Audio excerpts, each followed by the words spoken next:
Part 2. Yeah. Rap beats.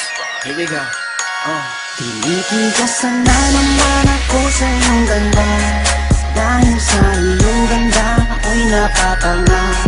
Suso mo na napakalaki parang pakwan.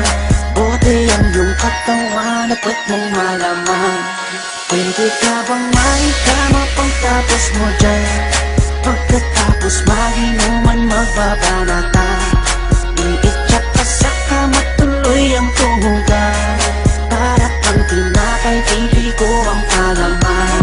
Tinitigasan. Pag dumadaan ka sa aking harapan, di ko malaman kung paano ba kakalagan aking nararamdaman. Dami ko ng dahilan, di ko malaman kung paano papakawalan ang pinakamatigas na burat sa Pilipinas pati na sa Asya.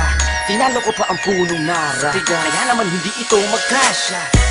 Sa puingin na mo, napakaganda ng pagkakagawa sa'yo. Dahil mga mata mo nabihani sa iyo, kapakita ko lang naman na tinigas na po. Ay, miss, oo nga pala, nananaginip ako na nakahubad ka na sa kama ko. Magpapatuho ka na ba? Naninigas na to, di ito ma-explica. Tinitigasan na naman ako sa iyong ganda. Dahil sa iyong ganda ako'y napatanga.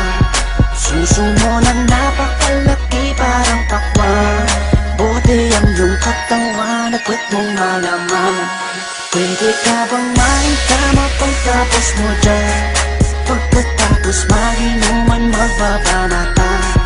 Iityak ka sa kama tuloy ang tuhugan. Para kang tinapay, pipi ko ang palaman. Tinitigasan. Yan ang gusto ko sa Pilipina. Napapadala ako sa mga ngiti niya, sa mga binti niya, napakaputi niya, na parang artista, sana magpatira. Mamaya pag wala nang ginagawa, magpapakatrina, halili ka ba mamaya? Sige, sayaw ka muna, basta wag ka mahiya. Sanay ka na siguro kahit di nakahiga. Alam mo naman na lalaki lang ako, dami kong kinahiligan pero puki mo gusto. Roromansahin kita na para bang si Hayden ko. Bibigay sa'yo lahat, ipapakain ko sa'yo. Dahil sa'yo lang ako unang tinigasan, sa'yo ko lang puputok pag ako ay nilabasan. Nakahubad na tayo parang si Eva at Adan. Kaya ngayon, tinitigasan na naman ako sa iyong ganda.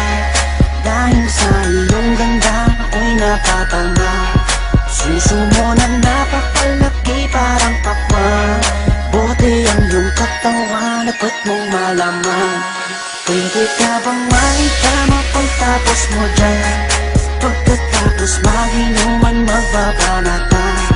Iitsak ka sa kama tuloy ang tuhugan. Para kang tinapay, pipi ko ang palaman. Tinitigasan. pinalaman niya ang burat ko, siningit sa pagitan ng suso. Pinasok sa bunganga sinipilyo, sinasagal niya pa hanggang sa dulo. Hanggang ako ay labasan, ipuputo ko sa kanya, higupin ang laman ng mga batang hindi pa isinisilang. Gusto ka na, kaya ngayon ako'y awitan ng kahit anong kaya mo. Kung gusto mo, sumayaw ka parang GRO. Ipakita sa mundo na napakaganda mo, napakagaling sa kama, di na kailangan ng ho. Dahil kamukha mo si Bea Alonzo, di kita pagpapalit kahit na mamatay ako. Basta mangako sa akin, patitigasin ako.